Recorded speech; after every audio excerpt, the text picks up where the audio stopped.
Eric Deters, the Bulldog on Real Talk 1160. We're going to prove that I, sick as a dog, can still deliver radio superbity because I am. I tell you right now, I've been under the weather. Last night, at first I had the cold chills, then I had the sweats, but that's you're running okay. the fever. Radio superbity has to be done regardless of the time and circumstances. Am I not correct? You are correct, sir, but you might be running a fever. You should drink some orange juice, you know. Well, vitamin C is good for you. I drank some orange juice. I'm drinking a cherry Coke. You know what? You're getting your fruits in there. Cherry Coke. The business of the world must continue. Great hat, by the way. Thank you. Love the hat. It's funny that you mentioned my hat because there was a story that I am reporting in my blog and my newsletter where there was two guys that were getting dialysis down at the, where was this? What hospital was it? I think it was in Louisville. And one guy was a University of Louisville fan, and one was a University of Kentucky fan. And there were some words exchanged, and they got in a fist fight. Really? Dialysis patients, UK Seriously? and Louisville. Wow. Seriously, reported by WYMT TV. And there was a fist fight. A lot of violence in the world. Man, it runs that deep, huh? See, that's why I want to bring back dueling. You know, you want to fight in the dialysis room, you just simply say, hey, let's step outside and have a duel. Exactly. Keep it peace. The Trayvon Martin is getting a tribute song by Shaka Khan. Really? In addition to that, his parents are trademarking phrases like justice for Trayvon, so forth and so on. Now, TC, I want to just make a few comments about this. I've read the update on the story. Uh-huh. And what people don't realize, there's like 6 witnesses now that support Zimmerman's version. And we all assumed that when the dispatcher told him to, stop following him, that he didn't listen. Well, apparently he did.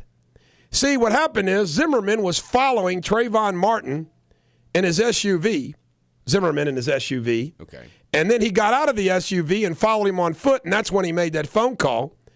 And apparently when the dispatcher said, just let him go, well, he started walking back to his SUV when Trayvon Martin, according to the police report, came up to him, said, hey, what's your problem? He goes, nothing. And then Trayvon Martin cold-cocked him. And really? I was under the belief that, you're getting the hell beat out of you, so be it. But apparently Trayvon Martin was bashing Zimmerman's head into a concrete sidewalk. Now, why would he do that? What reason would he have for doing that? Well, let me just say this to you, TC. You see that nice little smiley face of Trayvon Martin in the news? Yeah. Well, guess what? Trayvon Martin has been suspended from school numerous times, tardy, truancy, violation of drug policy. Trayvon Martin was not a sweet little kid. Okay, yeah, but that sounds more like, somebody on crack who's just whacked out of his mind and just some random act of violence, Think about that. A 17-year-old kid who walks up, it's in the middle of the night, and I don't know what his propensity to fight is, but he's sitting there thinking to himself, you know what, I'm going to have some fun. I'm going to pop this guy. Stuff happens. And TC, I am going to use you. I push the limit. People think, God, Bulldog, don't push the limit. Go ahead. Everybody else uses me. I push the limit. I am going to ask you a serious question. Okay. Because you are a black man. Now, you understand I have a 17-year-old son, too. Okay? I understand. All right. Okay. I got to ask you. Who has been late for school and has probably skipped and has told his mom he was someplace he wasn't. But I know he wouldn't bash some guy's head into the ground. I agree. I got to ask you a question. What would happen if a group of whites formed a group called White Tiger and did and said the exact thing that the Black Panthers do, only in racial reverse? I believe there's universal outrage is what would happen. I would say, TC, that 99.9% of whites, myself included, deplore and hate the racist KKK. Right. What do blacks think? And I want to ask you, what do blacks think? What do you think? And what do you think blacks think generally about the Black Panthers? I think the Black Panthers were formed out of a need, okay, because they are in a group that's in the minority. Okay, and the White Tigers, okay, yeah, just like the KKK. You're going to give them every right to march on Fountain Square, just like the KKK. I was making a joke like the White Tigers. Right. You know, Okay. the Black Panthers put up their fist. The White Tigers could put up their claw. With a Bengal growl. But anyway, what do you think of the Black Panthers? In this situation, I think they're not necessary, but back in the 60s, totally different story. I think there was a need for a group like the Black Panthers in the 60s. Well, I'm somebody that actually liked Malcolm X. Oh, yeah, Malcolm X. I believe Malcolm X helped Martin Luther King. It gave Martin Luther King the ability to say, "Hey, man, I'm not as harsh as Malcolm X." No, that's true. That's true. But Malcolm X served his purpose. But you see, I just think you kind of just proved what I said, though. I think most blacks would look at the Black Panthers, not agreeing with everything that they said, but they would kind of look at the Black Panthers as like a wink and a nod, like, yeah. But there wouldn't be, I would guess this, there's not universal condemnation of the black community, the Black Panthers. You don't think so? Mm-mm. Well, you just proved it. You kind of said, hey, back in the 60s, that you've admitted that you didn't think they're necessary in this situation. Okay, you said there's not, okay. You see what I'm saying? Yeah. But that, See, I think the world's changed, and Cincinnati is a great example of it. Okay, Now I've admitted to this. I mean, the guys that I played flag football with, we played out in Independence, and I used to always tease them. I said, "Hey, you guys are a bunch of black guys out here in Independence. People look, hey, there's a bunch of black guys out here in Independence." But here's the thing. My theory is, TC, is the fact, and I wouldn't want to grow up in America necessarily as a young black man in certain areas, because I still think there's a lot of bias and a lot of prejudice and a lot of racial issues. But on the other hand, Cincinnati's a great example. We have, and applicable to the country, we have a black president, we have a black mayor, we have black council members, Winbird, Smitherman, we got a black Major League Baseball coach, we got a black head football coach. Yeah, but I got to stop you for a second. Okay, city council, football coach, baseball coach, nobody else wanted those jobs. Are you kidding me? But my point is I just don't think to the average, normal, rational black and white person in the tri-state that race is an issue. Nah. I mean, you, I don't look at you as a black man. I look at you as TC, the producer. Gotcha. You see what I'm saying? Yeah. I don't. See, here's the situation I see. Okay, with Trayvon, it's sad that a teenager was shot. No Absolutely. matter what the circumstances were, and okay. And I've said that. I didn't think Zimmerman should have shot the guy. It's a matter of a teen was shot. Okay, doesn't matter that he's black, white, Hispanic, whatever he might be. I don't even the fact that he skipped school. Name those 17-year-old kids who have not skipped school. Raise your hand. All right. Right. But when you make it a racial issue, then you've got to see why is it a racial issue. The only problem I have with it is the fact that this happened over a month ago, and it's just now making the headlines this past week. I think it should not be a national race issue like they're making it. No, not a national race issue. That's what I think. But anyway, thank you for your input. Oh, you're welcome. My quote today is from Ronald Reagan. Socialism only works in two places. Heaven, where they don't need it, and hell, where they already have it. Ooh. Nice. I like that. I tell you right now, folks, sometimes you just have great days in history. Today is such a day. In 1799, the Senate censored Andrew Jackson for taking the federal deposits from the Bank of U.S. and put them in Community Bank. He's the only president to be censored. He didn't care. He was victorious in his battle with the bank and brought it down. In 1866, the first ambulance went into service. There was a line of lawyers chasing it down the street.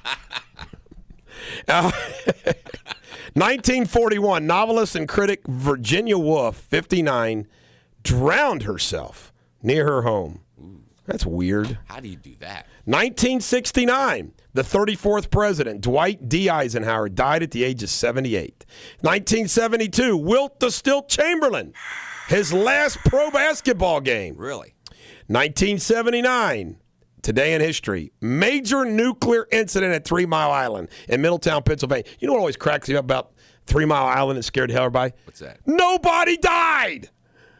That's a good thing. And that's what I'm saying. Nobody's ever died in the United States from a nuclear incident. Let's build nuclear power plants. Of course, they've sold fish with 3 eyeballs. But in 1987, Maria von Trapp, The Sound of Music, died at age 82. Oh. We come back. We're going to have birthdays. Got a good group of birthdays. Stay away from Dead Man's Curve on Real Talk 1160. And make sure you listen up for Bill O'Reilly's Talking Points coming up at 7:28 this morning, right here on Real Talk 1160. And now, back to the Bulldog. Eric Deters, the Bulldog on Real Talk 1160. Today's famous birthdays. We got Lady Gaga at 26. Hey. Vince Vaughn at 42. Wow. And Reba McEntire, 57. Everybody, my mom loves Reba. I don't really care for Reba too much, but I love Vince Vaughn. He's funny. There's a Reba McEntire song called I think it's Reba McEntire called Fancy. Oh, we ought to have a feel-good song one day. Do that. Hey, the forecast today, scattered storms and wind. So look out. Ladies and gentlemen of the American jury, I got a special oracle today. And it's a rest in peace oracle.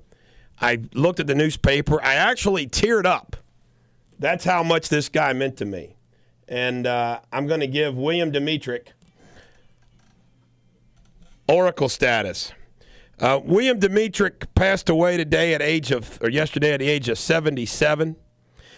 He was a great man. He was my karate teacher. The word is sensei. And he was also the same to many in the tri-state. And, you know, he was an incredible man. I mean, in his 50s, he re-signed up for the Special Forces and jumped out of airplanes for our country. The last, I'd guess, 10 years, he's been a deputy sheriff in the courtroom out in Boone County. And I had him on a radio show one evening, and we just kind of went over everything on the radio, his life, his history. He's written a book. And one of the funny things about the interview, TC, is I asked him, I said, who would win between Bruce Lee and me? And he said, me, because Bruce Lee's dead. And I thought to myself, how cool was that my karate teacher thought I could win, me and Bruce Lee. Now, he refereed matches, including referee matches with Superfoot Bill Wallace and Chuck Norris. You know, this was back in the days, and the martial arts and karate was it wasn't a mainstream sport like the MMA is today. Right. And he had an interesting insight. Like, he told me Chuck Norris wasn't the best technician, but he was one of the smartest fighters he'd ever seen in the ring. Really? That he was just smart. You know, Norris always came off to me, seems to me like he has good eyes. He says good focus. But Bill Dimitrick, he's somebody that I learned a lot. In fact, if you remember, just yesterday, I quoted him about whoever gets there with the mostest wins. Yeah. You know, and I quoted him, and I quote him all the time. I learned a lot. I remember one time a guy named Tall Paul. I always hated, to this day, the person that I want to fight the least is a real tall guy. Right. Well, Tall Paul, who was like 6'6", kicked my short butt across the dojo. I mean, he just nailed me with a front kick. And I go, wham, bam, into the wall. And I get up, and he goes, Deters, you all right? And I said, yep. You know, the whole crowd of students there. He goes, this isn't a kindergarten. He was kind of proud that I got up after that kick, right, you know, to kind of use as a demonstration that this isn't a kindergarten, this is a karate dojo. But you got up. That's the thing. I tell you right now, though, those dudes that were like all about karate, they were different. I mean, they were different. Yeah. I wasn't into it to that extent. I mean, I loved it, but I didn't live and breathe it like some of these people did. But he's passed away. It's the service is Saturday. I'm going to try to go to it. So any of you that had Bill Dimitrick as a karate instructor, God love him. He's passed away. Leaves behind a wife and some adult children. And I got to go see him. How about this? Mitt Romney. We got a jack-wagon up Mitt Romney. Apparently, he paid $21,000 TC to a lobbyist to push plans for a beach house renovation through the San Diego government The beach home is to include a split-level garage with a car elevator to move them between floors. Now, what? Really? Mitt, be a man of the people, buddy. Mitt, the people don't have car elevators. Not yet. When he improves the economy, we'll all have car elevators. That's right. That's right. All have car elevators. Now, see, that might be a problem there. See, they had to dig pretty deep, I'm sure, to find that. Now we're finding there are little cracks in the wall there, huh? Can you imagine the things that they're going to come out about Mitt? My latest thing is, what if Mitt, during those times that he was at the, it's like working as a capitalist, Bain Capital, if he had a fling with a secretary or something? That's probably what they're looking at now. They're trying to find somebody.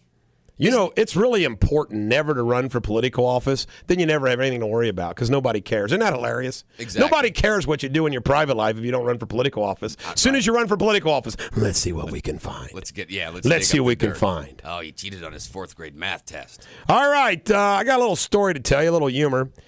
On his 67th birthday, I don't know why the joke uses 67, but they do, a man got a gift certificate from his wife. The certificate was paid for a wise man living in a nearby reservation who was rumored to have a wonderful cure for ED. After being persuaded, the man drove to the reservation, handed his ticket to the wise man, and wondered what he was in for. The old man slowly and methodically produced a potion, handed it to the man, and with a grip on his shoulder warned, "This is a powerful medicine, and it must be respected. You take only a teaspoonful and then say, 1, 2, 3. When you do that, you will be you-know-what, and you will forever change your life." The man was encouraged. As the wise man walked away, the man turned and asked and says, "How do I stop the medicine from working? How do I turn it off?" "Your partner must say, 1, 2, 3, 4. 1, 2, 3 to start, 1, 2, 3, 4 to stop. But when she does, the medicine will not work again until the next full moon." The man was eager to see if it worked. He went home, showered, shaved, took a spoonful of the medicine, then invited his wife to join him in the bedroom. When she came in, he took off his clothes and said, 1, 2, 3. Immediately, he was the manliest man of men. His wife was excited, began throwing off her clothes. And then she asked, "What was 1, 2, 3 for?" And his night was ruined. What was 1, 2, 3, 4? See. I love those guys. I think they're 67. That's right. That's why. Oh, my God. I like that. We have a feel-good song for you today. I'm sending this out to the Solicitor General. The Solicitor General is the lawyer for the United States of America. His name is Donald Fiorelli. He had a rough day yesterday, but check out this intro. This is Ain't That a Shame by Cheap Trick. I love this. Don't you love this intro? There's some cowbell, yeah. Boom, boom, boom. Boom, boom. See, I'm in the groove. I'm going to start picking out great songs that nobody thinks of. This is one of them. This is the way to start a concert. I went to see Cheap Trick and Bad Company in 1979. Yeah. And this is the way they started their concert, baby. You know it was dark. It was dark. Can you hear this? We'll use this as our bump music going into the traffic. Then we'll do part 2 of it. There you go. Coming back out of the break. That's a great idea. Yeah. Because we got about 30 seconds before the break. Get you all pumped up, folks. This was Bad Company. I went with Doug Gross. His date was Susan Myracken. I was with Holly Dybert. You got a great memory. Bad Company and Cheap Trick. We come back. More of it on Real Talk 1160. Eric Deters, the Bulldog, on Real Talk 1160. Ain't that a shame? Little Donald Fiorelli, the Ohio Solicitor General, got off his game yesterday, right off the bat. Just so you know how we kind of do a little laid-back first hour and a more serious second hour? Yeah. We're going to cover Obamacare, Supreme Court yesterday. I've read the transcript. Wow. Listen to this intro, though, baby. This is Cheap Trick. This is how you start a concert right here. Little guitar, a lot of drums. Are you ready, Cincinnati? How about that lead singer in his ball cap? They were an interesting group, the four of them. Yeah. My favorite Cheap Trick song is, oh, God, I Want You to Want Me. I want you to want Here we go. me. Listen to this.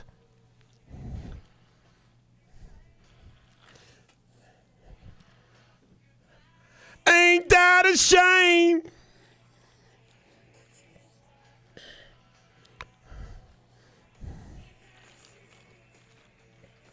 Have you ever been heartbroken, TC? Many times. I've never felt the pain of complete heartbreak. I'll say no, twice. I felt the complete pain of heartbreak. I've seen it. I spoke to a friend the other day who's experiencing it, and man, it breaks my heart. You see a grown man cry, it's hurtful. I never got to the crying stage, but it's one of those situations where either you have to find another woman quickly or just let time heal the wounds. I had a relative, 2 years was an incredible state. I couldn't believe it. Really? 2 years? Yep. Wow. Man, God, is there... You're finding out your wife's cheating on you. How do you survive that? How do you emotionally survive that? Now, that I never had to go through. Never went through that. I guess it would be devastating. You're going How about along, you love somebody and they dump you for another man? You're going along about your business thinking life is great. See, I need love, TC. I need love in my life or I can't function. These people that live by themselves and are alone and don't have to have a boyfriend or a girlfriend or a husband or wife, I'm jealous. I'm a codependent dude. They say people like my daughter was telling me, she was studying this in school, that people that live alone are more health risks because they probably don't take care of themselves as well. You live longer if you got a spouse. I guess so. And a dog. Yeah, that's true. Because you need someone to nag you to remind you to eat your banana and to take your vitamins. And eat your oatmeal. Yeah, exactly. Do you have a significant other right now, TC? No. You got a steady? No, not a steady. Not a steady. I've got, what do you call them, friends with benefits? Listen to this guy. He's out of control with that guitar. Where?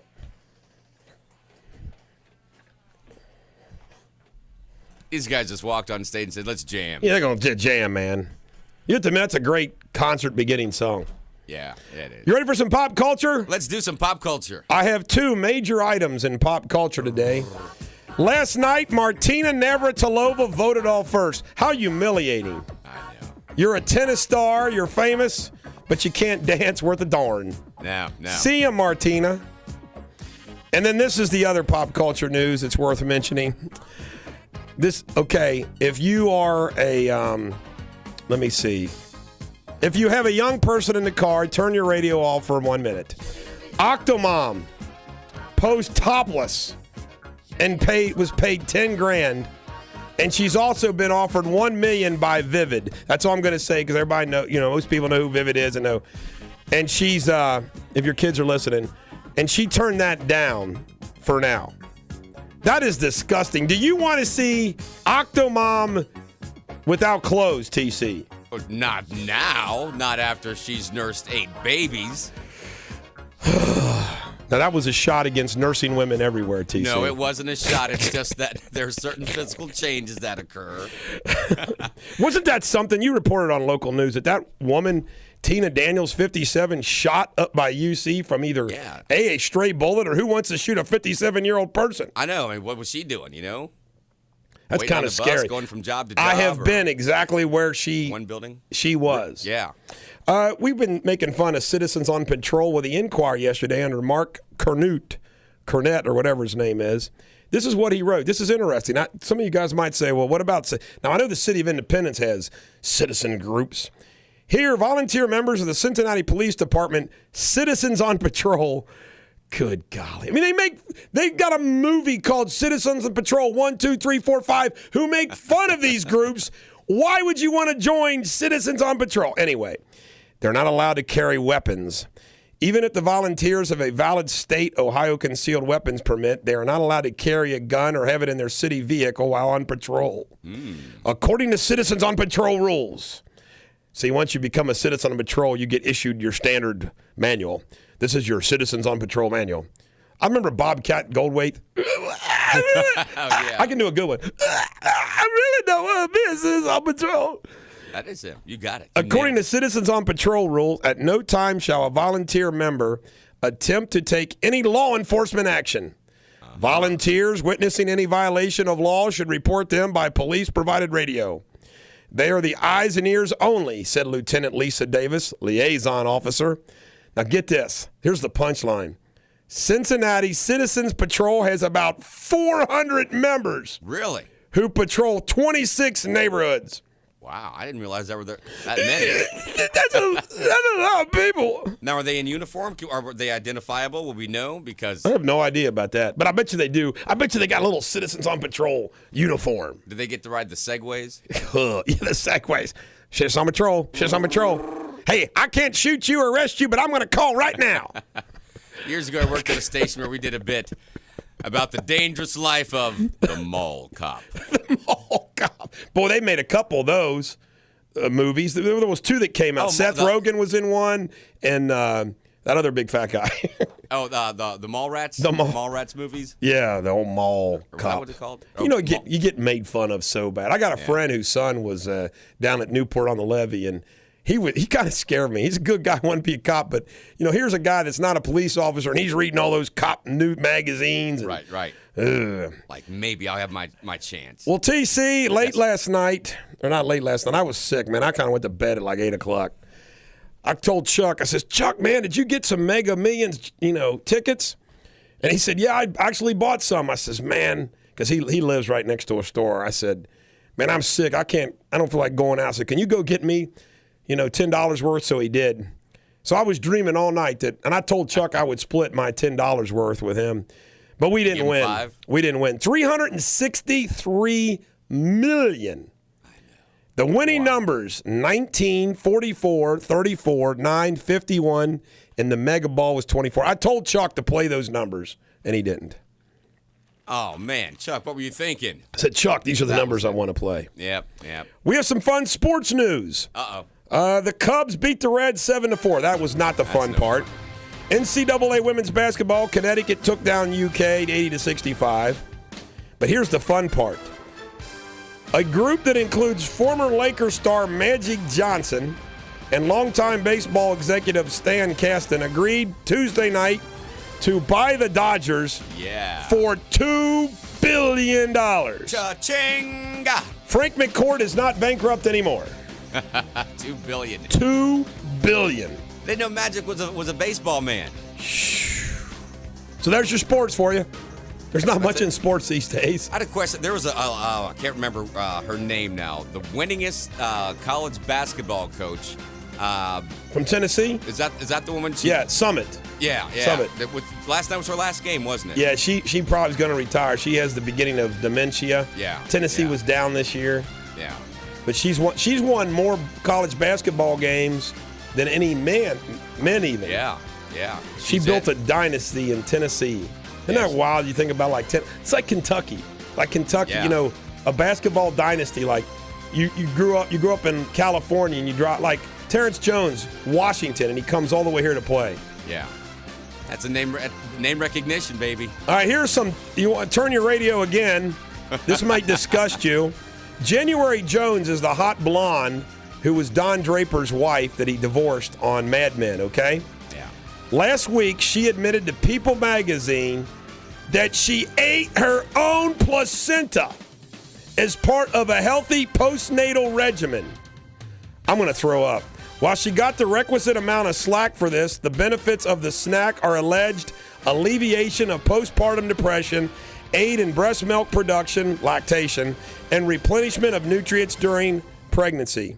There have been no scientific studies to confirm or deny the benefits of eating the placenta. Yuck. A lot of mammals do that, but wasn't a banana or oatmeal available? Must not be. Ladies and gentlemen of the American jury, we're getting closer to covering Obamacare. You're going to get the best legal analysis of what's going on in the Supreme Court from yours truly, coming up soon on Real Talk 1160. And remember, today, coming up at 12:30, it's the pregame for the UC Bearcat baseball. Steve Jarnicki has the game. He'll call the game first pitch at 1 o'clock. They'll take on Dayton this afternoon here on Real Talk 1160. And now, back to the Bulldog. This is the Bulldog, Eric Deters on Real Talk 1160. Got a few legal items besides Obamacare. Heart defibrillator wires. That's the hardest word to say. Heart defibrillator wires made by St. Jude Medical Inc. are responsible for at least 20 deaths because of high voltage failures, according to a prominent cardiologist analysis published online. They're called the Riata ST defibrillator wires, called leads, are still implanted in patients in the U.S. If you have a St. Jude Medical Inc. Riata defibrillator wire and you are a loved one, call Eric Deters at 859-250-2527. Unless you're in Kentucky, wait 25 days to call me. Call the doctor, too. Also, Beach Water Park, you know they're giving coupons instead of refunds. Coupons for what? I'm going to be filing a class action lawsuit against Beach Water Park. Are you really? Good for you. I mean, come on. You $450 and they're trying to give you coupons instead of just giving your money back? Yeah, that's wrong. We're suing them. Screw the creditors. Now, give the consumers their money back. Those of you that think that I take any case, that is not the case. And there are some cases that even the Bulldog chuckles. I think, how can a lawyer do that? An 83-year-old woman has filed a lawsuit against Apple Computer. Okay. After walking into clear glass doors at a New York Apple store and breaking her nose. Oh, no. The lawsuit claims the company is negligent in failing to place warning signs on the clear doors to alert customers, and she wants $1 million. She ought to sue Windex. Ladies and gentlemen of the American jury, are not glass doors common in retail establishments? Yes. Does everybody know that? Yes. Should there be a sign on glass doors that says, "Don't lead with your face and break your nose"? Funny story. This is way back when we were little kids. We had glass sliding doors that divided the dining area from the kitchen. Yeah. And my brother Jed, my older brother Jed, I guess he was in a boisterous mood, went running through the kitchen, and he thought he was jumping through the opening of the glass doors into the back. And guess what? It wasn't. He did like a stunt. He went through the glass. Ouch. Oh, my God. You know what? I don't even think he got cut. Really? Went through that fast. Jed should have been a stunt man. Man. Give me, man. You just busted right through the glass, baby. Okay, so now the woman, she was walking into the building. Was she looking for like a door handle possibly? I have no idea. Did you just think that there's no wall here in this building? I do not have enough information about that. I say give her an iPad and send her on her way. Ladies and gentlemen, the American jury, we're going to get to the Obamacare, but I want to get to some other things this segment. First of all, Newt Gingrich has replaced his campaign manager, has laid off 1/3 of his staff, and has vowed to continue his bid. The campaign is being redesigned to make it convention ready. Newt. That horse is dead, man. Quit beating it. Exactly. Get the hell out of the race, Newt. Oh, listen to this. They're going to focus on Twitter and Facebook. And he's like $1.5 million in debt in his campaign. Maybe Newt doesn't have as much money as we think. Romney was pretty good on Jay Leno. When they asked to describe one word to Donald Trump, he said huge. You know, that could be taken in a good context or bad context. And then when asked about Rick Santorum, he said press secretary. Oh, nice. That's good, baby. In economic news, unleaded gas is now at $3.36 average. I think that's wrong. It's up to $3.86. $3.86. Yeah. Oil's up to $106. Gold $16.76. Dow Jones fell a little bit yesterday. But here is some economic news that I enjoyed putting this together, TC, because it just is right down my alley. Is this a rant? It's not a rant, but it's funny. Before you go on, I got to tell you one thing. Mitt Romney said he was telling. They were talking about possible running mate VP, and he said maybe I'll pick David Letterman. That would help us both out. Ooh, that's good. Get Letterman off the air. Romney has a sense of humor. It's just a shame that he has car elevators in his homes. And 2 car elevators for every Cadillac in your home. You know, Huey Long said, a chicken in everybody's pot. That's what he said, a chicken in everybody's pot. Mitt Romney, a car elevator in everyone's home. Exactly. And 2 Cadillacs. Now, everybody knows about what happened on JetBlue, you know, where that we've already reported on the news. I'm not going to beat it over. But isn't it scary a little bit like a pilot? Yeah. Like these pilots might need to be tested a little bit more. They do psychological tests on pilots. Do they? I think it's cool that the co-pilot kind of tricked him in getting the hell out of the cockpit. Yeah, it's kind of like out of a movie or something, isn't it? Now, here is my economic report today. JetBlue, Southwest, Delta, and American all raised airfares. Ouch. Yeah. Bulldog note, the hits keep coming. Home sale contracts fell in February. Bulldog note, another economic hit. Jobs. You want some real facts from the real world, from the Wall Street Journal. In January, firms laid off 154,000 fewer workers than they did in December 2007. What this means is they still laid off workers, and it doesn't factor in the amount of layoffs from 2008, 2009, 2010, 2011. There's just fewer workers to lay off. Right. But get this. In January, firms hired 778,000 fewer workers than in December 2007. Really? The economy's improving, TC. I'd like to see the percentages. The economy is improving. Well, yeah. Household income, $1,700 lower than in 2007. Now, there's one piece of good news. Interest rates are low. I stayed at a Holiday Inn Express last night. When they say that the economy is improving, folks, they are full of the C word we're allowed to say on the radio, crap. Mustang. Boy, you had me scared. I was reaching for the button. Mustang lovers. Now, here's a little bit of economic news. The 2012 Shelby 1000. I saw it in the Wall Street Journal this morning. I know a lot of people love the Ford Mustang. Check it out. I say, wow. Really? Man, I bought a Mustang for my son for when he was 16, brand new, and then I wrecked it. And I said, I'm glad because I'm getting rid of this thing because I'll save my son's life. It was just too much horsepower. Really? And the back end of these Mustangs don't weigh anything. Every time I went around a curve, I felt like I was going to lose it. I actually put 50-pound weights in the trunk in order to hold it on the road. Yeah. But this 2012 Shelby 1000, look out. Here's some good news on the economic front from the Wall Street Journal. Legislation to ease some of the business regulations relative to initial public offerings passed the House on Tuesday. Get this, 380 to 41. The 2002 Sarbanes-Oxley law, which basically made it more difficult to do an IPO unless you were like a big-time IPO. They're changing the rules to help people have more of an IPO. So there you have it, TC. That's my economic report. The economy's improving. It's getting better. The economy's getting better. I don't think the Plastic Man's coming in today, is he? Didn't he say he was taking off? Yeah, he's out of town, I think, this week. He went skiing, I think. Yeah, that's right. He's going to Aspen or something like that. Yeah. It must be nice to have the lifestyle of Dr. Kurtzman. Yeah, but he works hard, too. Yeah, I know he does. Yeah, he does, and he does very good. Over in travels the world taking care of people. He does, and he does it for free. Ladies and gentlemen, the American jury, when we come back, yes, I am going to address Obamacare, the Supreme Court.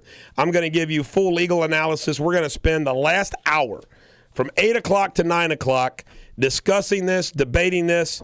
You're going to love it. 513-579-1160. I've read the transcripts. Go ahead, TC. The 8 o'clock hour of Bulldog Nation brought to you by great tasting, slimy living green water. Try original green water and new pre-existing condition green water. Available at Queen Kick. I wonder if we'll ever get to the Supreme Court with a green water case. Real Talk 1160. Eric Deters, the Bulldog on Real Talk 1160. The Supreme Court has been issuing the radio transcripts of the oral argument each day, and you can actually print those off in writing, and I did yesterday's, and I've read it. And you can listen to it on the air. The news stations like Fox have been running excerpts from it. And with all due respect to everyone who thinks this is a 5-4 vote, I thought Justice Sotomayor, Justice Kagan, and Justice Ginsburg and Justice Breyer, some of their questions and some of their comments, I think indicate some real problems themselves. I mean, listen to this. This is from Justice Sotomayor. General, could you turn to the tax clause? That's called the Solicitor General. That's the attorney for the president. Yes, Sotomayor, I have to look for a case that involves the issue of whether something denominated by Congress as a penalty was nevertheless treated as a tax. Do you know any case where we've done that? General Varelli, well, I think I would point the court to the license tax case where it was denominated a fee and a non-tax, and the court upheld it as an exercise of the taxing power in a situation with the structure of the law was very much the structure of this law. Scalia, but fees, you know, license fees, fees for hunting license, everybody knows those are taxes. Varelli, I think in terms of the tax part, I think it's useful to separate into two questions. One is a question of characterization. Can this be characterized as a tax? And second, is it constitutional exercise of the power? Do you believe that President Obama argued on Monday that this was a tax, and until somebody had to pay the tax, the Supreme Court couldn't even hear the case? And now, yesterday, they began arguing that it was a tax in order for it to pass constitutional muster as an authority, or not as an authority, but as an exercise of power from Congress. Here's Ginsburg. But yesterday you told me, you listed a number of penalties that are enforced through the tax code that are not taxes, and they are not penalties related to taxes. Then Scalia says, the president said it wasn't a tax, didn't he? Scalia, you're making two arguments. Number one, it's a tax. And number two, even if it isn't a tax, it's within the taxing power.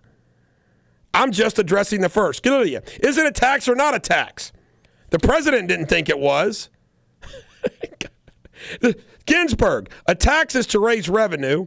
Tax is a revenue-raising device, and the purpose of this exaction is to get people into the health care risk pool before they need medical care, so it will be successful. If it doesn't raise any revenue, if it gets people to buy the insurance, that's what this penalty is. This penalty is designed to affect conduct. Now, that's a positive thing for the government to say there. That's positive from her. But get this is from Kagan. I suppose, though, General, one question is whether the determined efforts of Congress not to refer to this as a tax make a difference. I mean, you're suggesting we should just look at the practical operation. We shouldn't look at labels.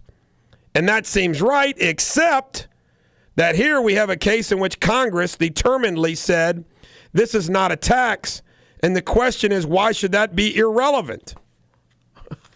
I mean, this doesn't sound like a justice that's, automatically for this.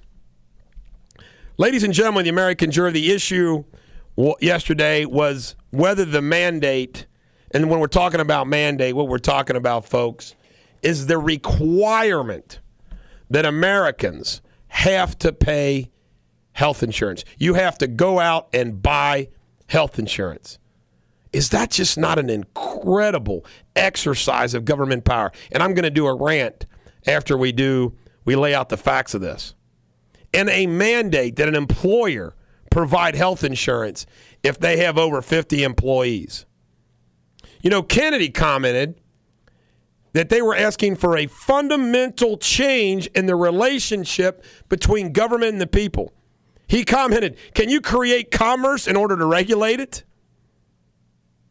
Today, the issue is whether or not the bill can survive if the mandate is struck down. And even Obama's team has stated the bill doesn't work without the mandate. And everyone thinks this vote is going to go 5-4 because there's 4 liberals, 4 conservatives, and Kennedy, appointed by Reagan, is a swing vote. But I'm not so sure. Also, I can tell you this as a lawyer. I mean, I recently lost a Court of Appeals decision down in Kentucky when after the hearing, based upon the questions, I thought I was going to win. I told the client I thought I was going to win. The opposing counsel thought I was going to win. Then I lost. I was like, are you kidding me? So it is true that you never know based upon the questions. However, those people that watch this Supreme Court note that generally this is not a court that plays devil's advocate with their questions. In other words, that, maybe they're just asking biting questions, playing the other side of the equation to test something. Ladies and gentlemen, the American jury, a few other comments that nobody's commenting on in the country is this. All those protests outside the Supreme Court, including the one Michelle Bachmann went to, big waste of time. The Supreme Court could care less. The Supreme Court, they are appointed lifetime. They're not influenced by politics. Are you kidding me? All those people gathering at the Supreme Court protesting, go home. You're wasting your time. There's people for the law, people against the law. Cracks me up. Like they're doing something. They're making a big statement that they're there protesting or supporting one way or the other. Now, here is another issue that nobody's talking about. Folks, I listen to national talk radio. I listen to local talk radio. I listen to national cable shows. Nobody talks about this. And here's what I'm talking about. I want to know, ladies and gentlemen of the American jury, the tax dollars and the private funds being from employers, of course, and individuals, hospitals, doctors, how much money it's cost them to date on Obamacare. Think about this. We have had this law passed for a couple years, and hospitals and doctors and the federal government, the Department of Health and Human Resources, Catherine Sebelius, and the federal government and the agency and the hiring of people and the printing of documents and regulations. How much money has been spent by government tax dollars and private money to convert to whatever we had to Obamacare? And then what about going back when this is found unconstitutional? Ladies and gentlemen of the American jury, how irresponsible was it for Obama and a majority of Democrats in the House and the Senate to throw this mess up against the wall and see what happens? Shame on them. There wasn't an adult in the room that says, hey, this is going to be challenged with certainty. Only by 26, not just average taxpayers, attorney generals of 26 states. Over half the states' attorney generals said, this is unconstitutional. That's a revolution. That's a secession. That's a civil legal war. How do you pass? How irresponsible is it? Wasn't there a constitutional lawyer in the room? Barack Obama thought constitutional law. Yeah, right. A lack of understanding of the Constitution, the Commerce Clause. How do you not factor in the fact that, hey, do we want to spend all this time and money passing a 2,800-page jackwagon of a bill only for it to be challenged as constitutional, put the whole country, the whole healthcare system, the whole federal government, all the state government through the hell of enacting this thing, knowing it could be found unconstitutional? Why would you do that? Why wouldn't you pass a bill that's not going to be universally hated and challenged? Are you telling me you can't do that? Hell yes, you can. When they started attacking health care, they should have said, well, what can we do that everyone will accept? Or is healthcare partisan? Is healthcare Republican and Democrat? Healthcare's human. Healthcare's human. It's not Republican and Democrat. Every American has a stake in healthcare.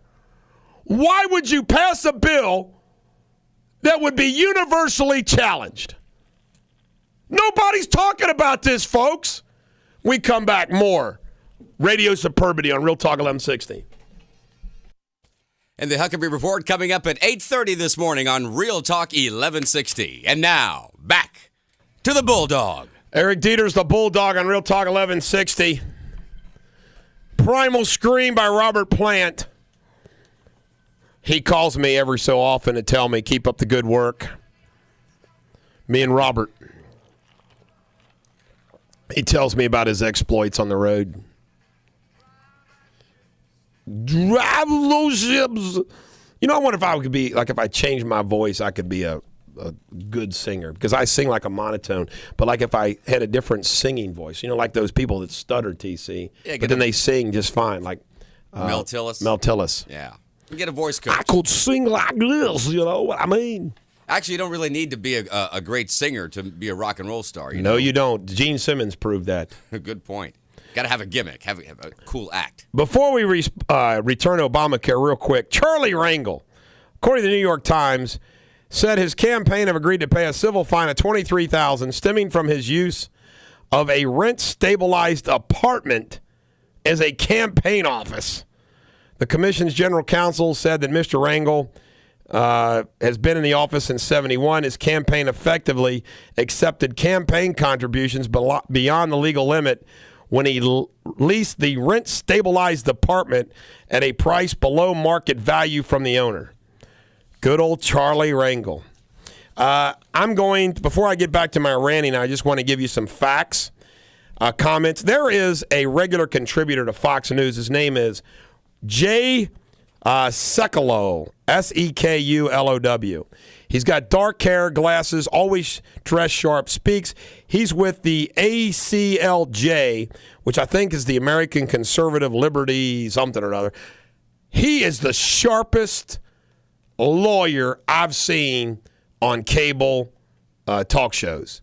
He destroys his opponents in these debates. I mean, I really enjoy that guy. And then there's not many that I like. Yesterday, this is from the New York Times.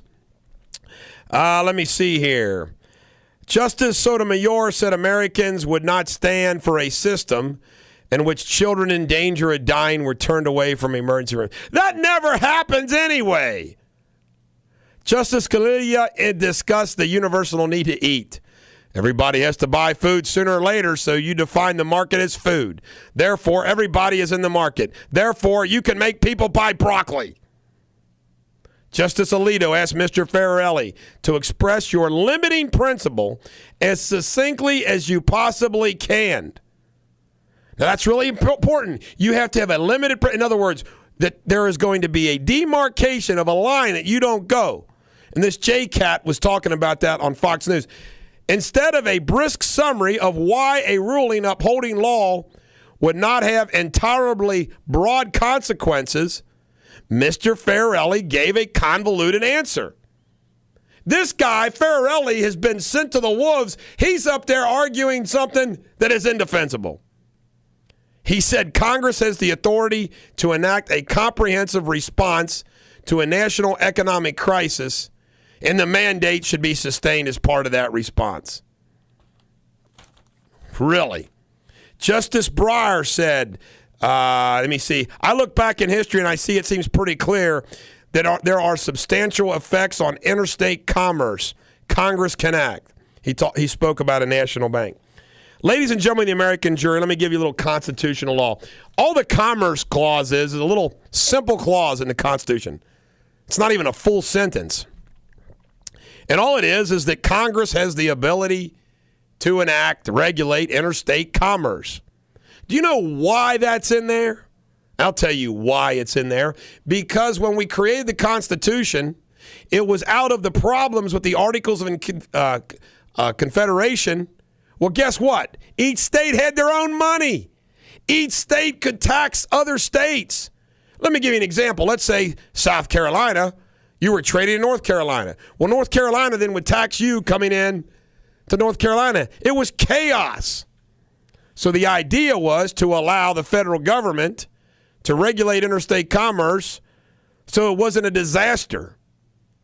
Ladies and gentlemen of the American jury, it had nothing to do with mandating, requiring people to do things. It was simply that, hey, if you're going to do X, Y, and Z, here's some rules. Some more excerpts. This is from the USA Today. Kennedy. The reason this is concerning is because it requires an individual to do an affirmative act. In the law of torts, that's personal injury, our law has been that you don't have the duty to rescue someone if that person is in danger. The blind man is walking in front of a car, and you do not have a duty to stop him absent some relation between you. And there are some severe moral criticisms of that rule, but that's generally the rule.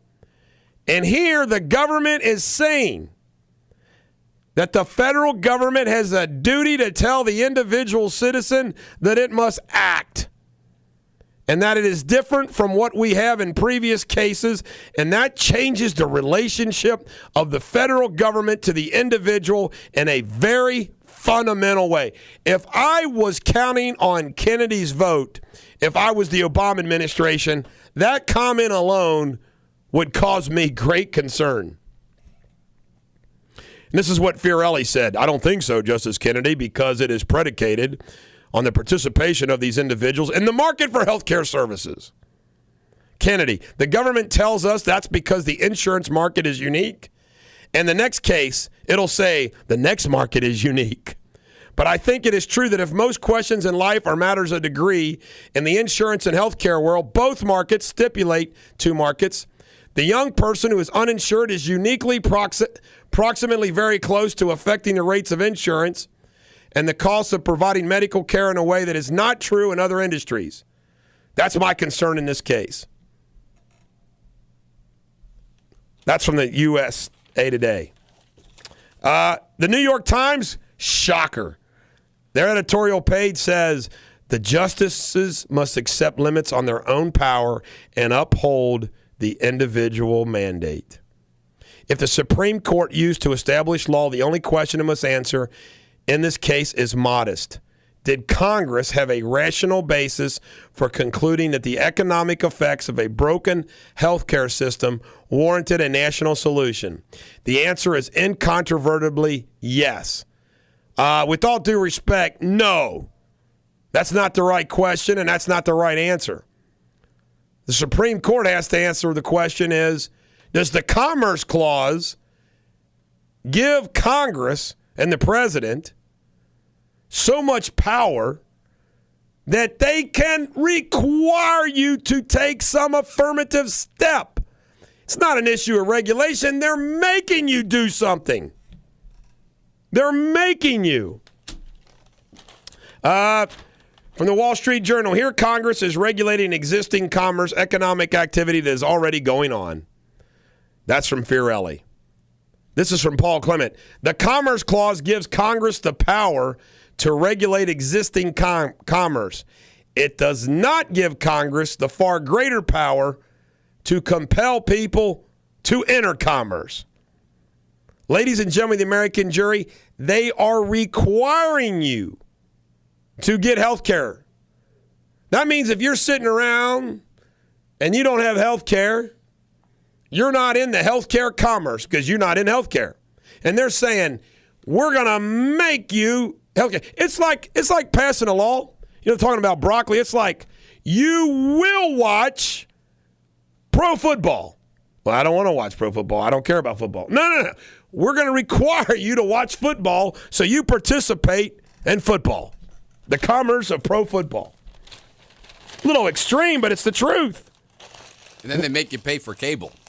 Yeah, when we come back, I'm going to address the Wall Street Journal editorial. And I'm also going to discuss how Obamacare fits into the big picture of this president in the grab for power. Federal government, more power on Real Talk 1160. Eric Deters, the Bulldog, on Real Talk 1160. Since the top of the hour, we've been addressing the Supreme Court oral arguments on Obamacare, the most important thing going on in this country right now. This is from the Wall Street Journal editorial today. This is great stuff. Mr. Farrelly, again, he's the lead lawyer for the government, replied that health care is unique. See, basically they're saying everybody needs health care sooner or later. So get this. So Justice Samuel Alito brought up the market for burial services and asked if the government could mandate funeral insurance. After all, in the long run, we are all dead, and thus could transfer the cost of our deaths to the rest of society. That's a good analogy. Now, ladies and gentlemen of the American jury, I'm going to summarize this again. Day one addressed the issue of whether or not the Supreme Court could even hear the case because the government argued that it was a tax, and until somebody had to pay the tax, nobody could bring a claim. And this wasn't going to happen until like 2015.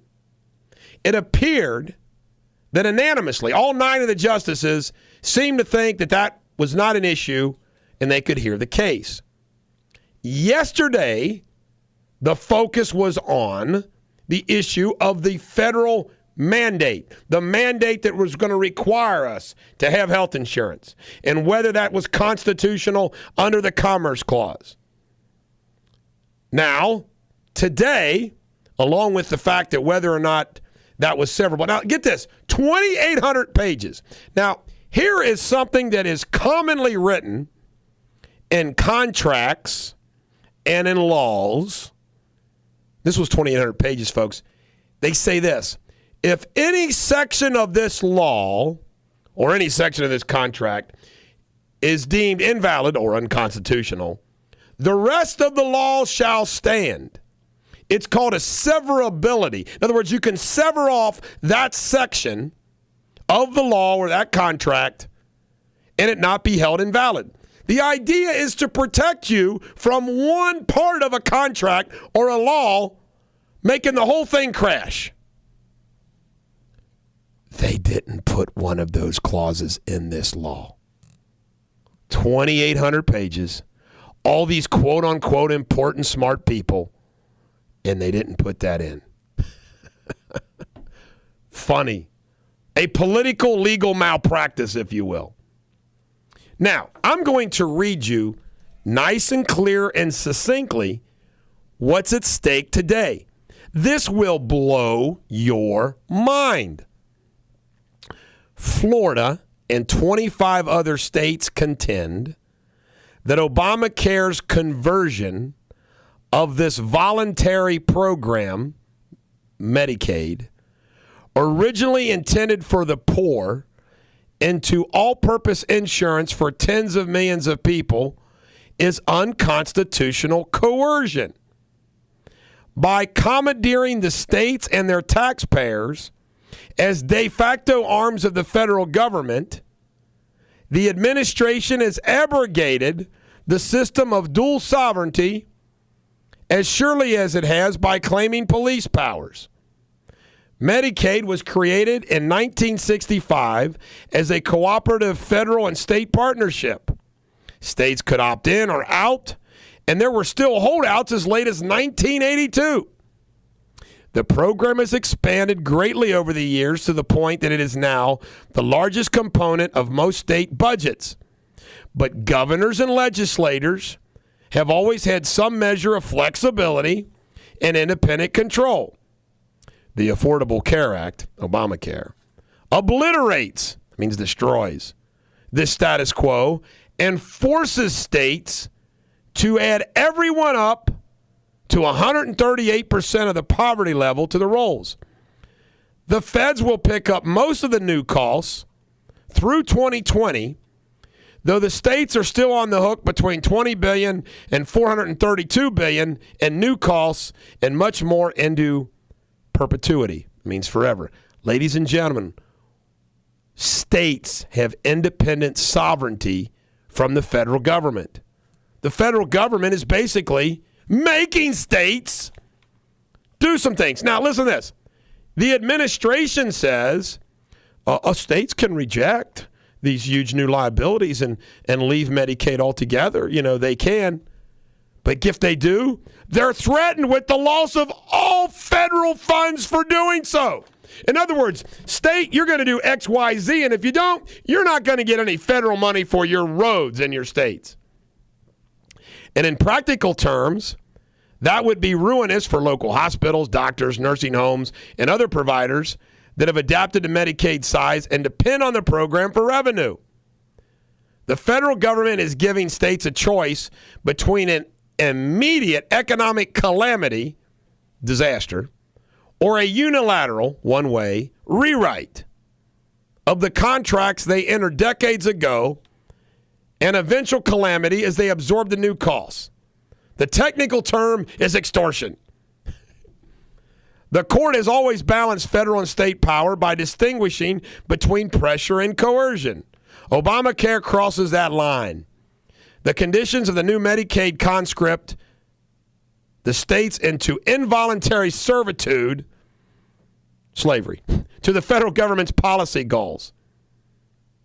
They would no longer be independent and autonomous units within the federal system, but agents of Washington. Ladies and gentlemen of the American jury, how does that pass the Supreme Court of the United States? I sure hope it doesn't pass Alito, Scalia, Thomas, Roberts, and Kennedy. I mean, if they're having problems with, as Kennedy asked, a fundamental change between the individual and federal government, they ought to have a problem with that. Ladies and gentlemen of the American jury, I learned this from my dad. When you have a legal case or a legal issue, you go back to the core documents. You go back to the origin.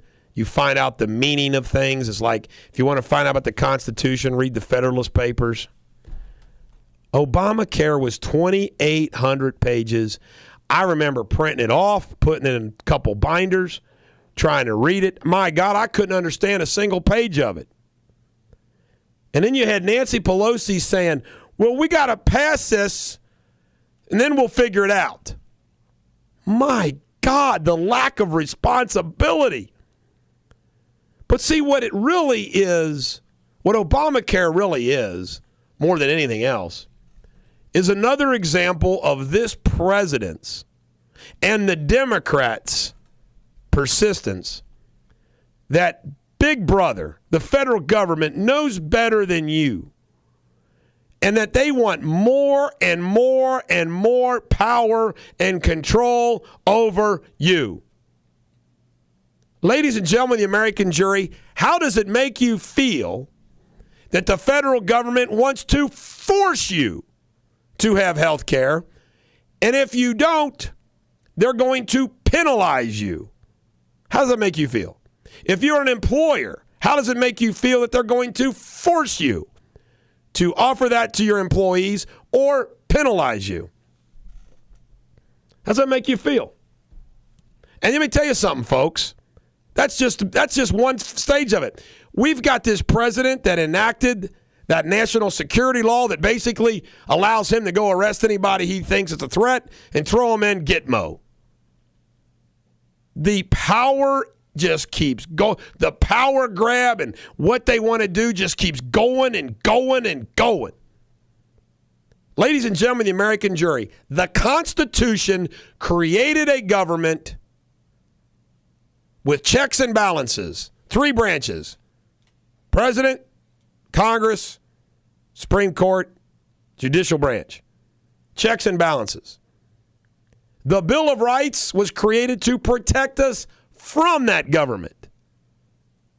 This country was based upon life, liberty, and the pursuit of happiness. Obamacare is just another infringement upon our liberties and our freedoms. Do you really feel like more government on any level, more regulation, more law, Dodd-Frank, Obamacare? your little city, your little county, your state, your federal government, more laws, more rules. That's a good thing. That's a good thing for business, good thing for the economy, good thing for your individual liberty. Cicero, the greatest lawyer in Roman times during the Republic, said every time a law is passed, liberty is taken. Obamacare takes a whole lot of liberty. We return. We'll wrap up this Radio Superbity on Real Talk 1160. I just want to say I like broccoli, but I would like the peas and carrots group plan option. Witty on Real Talk 1160. Remember, if you're away from your radio, you can use the Radio Loyalty app, free on your iPhone, BlackBerry, or Android, and listen to Real Talk 1160 24 hours a day. And now, let's get back to the Bulldog. Eric Deters, the Bulldog on Real Talk 1160. If you missed an earlier segment, I was discussing something that nobody's talking about in the whole country on this Obamacare issue, is I want to know how much was spent and has been spent and is being spent of tax dollars as well as private funds from hospitals, doctors, and everybody connected to date on Obamacare. We have had to, quote unquote, get ready for Obamacare, enact Obamacare for 2 years. The tax dollars and private funds to do that has got to be astronomical. You've got the entire Department of Human Health and Resources from the United States.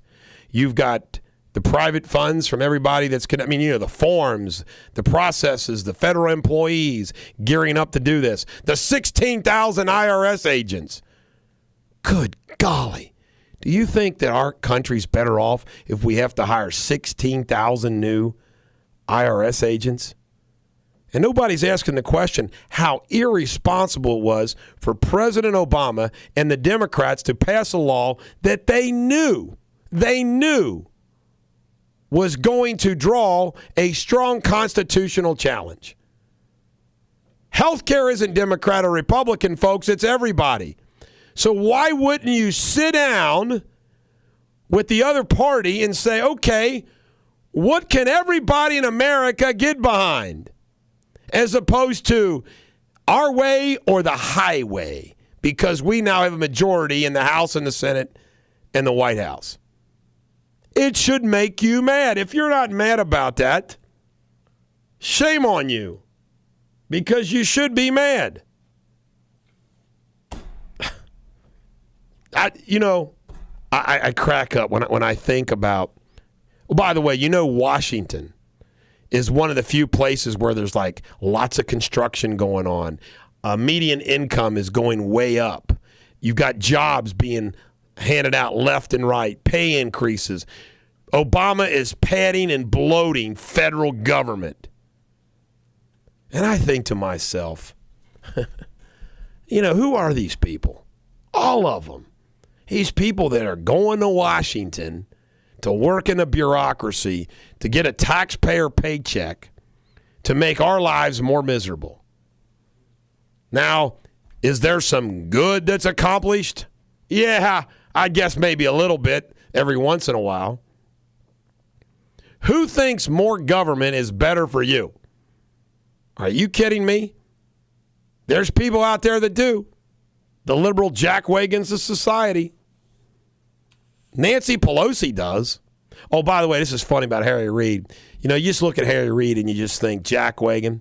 Arlen Specter has written a book. And I used to like Arlen Specter back during the Clarence Thomas hearings, but Arlen Specter's lost his way. But he's written a book. And when they were asking him to change parties, Harry Reid promised him the same seniority as if he was elected to the Senate in 1980. Because that's when he was. So he was wanting all that seniority. Harry Reid promised it to him. Guess what? Harry Reid reneged, lied, double-crossed him. Is that not an amazing? Here's a guy that they talk into switching parties, voting for Obamacare. Thanks, Brown in Massachusetts and Arlen Specter in Pennsylvania. They get these guys to vote for Obamacare. He gets them to change his party, get him his vote, and then screw him. My God, man. Life in Washington with these just unprincipled jackwagons that are running our country and enacting Obamacare. Can you imagine that, TC? Change your party, vote for this. Yeah, we'll give you the same seniority and then say, I've changed my mind. Yeah, just throw you under the bus. Good. How do you live with yourself? Where's the loyalty? Man. Oh, well, you were trying to find something. Did you want to play that bit that you found? Oh, no, that was going to save that for later. Yeah, okay. Save that. No, you're on a roll here. Well, it just seems to me that there's absolutely no basis whatsoever for anybody to be checking out Obamacare and say, well, this is good for the country. Ladies, and you talk to Dr. Kurtzman. We have Dr. Kurtzman in here. You talk to Dr. Kurtzman. You talk to hospitals. You talk to any kind of healthcare providers. The forms. Why do we have to have so many damn forms? Yeah. Why can't, if you come in to a doctor or hospital and you have private health insurance or Medicare, Medicaid, whatever it is, you tell them, then they process that and they get paid and life goes on. Why do we have to just suffocate people? It's like refinancing. If you close a loan, like if you buy a piece of property, TC, yeah, you really only need a note, a mortgage, and a closing statement. Well, hell, now, if you close a loan from a bank, you got 4-inch thick documents to sign. This is a disclosure for da-da-da. This is a disclosure, blah, blah, blah. This is to verify, boom, boom, boom. This is, what the hell? You can drain the ink out of a big pen. Yeah, and the loss of time for everybody involved in that process, suffocating. Yeah. It's just the burden that it places on bankers. There isn't any industry that isn't just absolutely saddled with this kind of stuff. And something you said earlier, too. 3 minutes. That's a 3-minute time cue there. You think about, the health care issue, and obviously the president did not take a lesson from the Clintons, but when you look and say we've got a problem with health care, a problem for who? The consumer. So shouldn't we attack the problem from the consumer's viewpoint? Not from the doctors, not from the insurance companies, but from the consumer, okay? The main problem, they're not going to cover pre-existing conditions. Let's fix that and leave it alone. Right, yes. So, simple fixes. Basically just say, hey, pre-existing conditions got to be covered when it's transferred over. We're going to allow insurance companies to go across state lines and compete. Open up the marketplace. You know what? Yeah. When you open up the marketplace, prices come down. Right. And you offer more services, because I know for a fact years ago working at another radio station, there was a talk show host who did sort of a medical type show, and he was saying that he could no longer take Medicare patients because of some whatever law was enacted. Well, a lot of them don't. It's too big of a pain in the butt. Yeah. Their reimbursement of what they get can't justify. Okay, let me give you an example. If you got more patients because you're taking Medicare patients, so you got to hire a nurse, you got to hire an administrative person. What might get that your reimbursement of Medicare doesn't justify your cost, your time, the payment of that nurse, and that payment of that administrative person. Here's something, too. This was big. I can't believe I haven't covered this. One of the big issues with Obamacare was the uninsured and the cost of the uninsured and the burden that it places on everybody. Well, guess what? Placing a larger burden upon the insured doesn't solve that problem. Nope. Give me a break. That doesn't solve that problem at all. But if you find those people jobs, they can get covered at work. And everybody's rates come down because you've got more people in the system. You hit the nail on the head, TC. I always say this. The number one issue is just jobs. Better employment, better economy. If businesses are doing well, they're going to offer those benefits to keep them as health insurance benefits. And let's face it, most people get health insurance through an employer plan. Right. So we need more companies, more business, more jobs. So how do you do that? Will we do more of that if we say if you've got 50 or more employees, you have to have health insurance? That's not going to cause a boom in job creation. That's going to be a job destroyer, a job blocker. If you have 50 more employees, why not cheaper health insurance? And how many people do this? We're at the 50 mark. I'll lay off 10. Then I don't have to. Exactly. We come back tomorrow. more radio superbity. Every dog has their day. I predict Donald Ferrelli, the Solicitor General from the United States, is going to get beat up again in Washington on Real Talk 1160.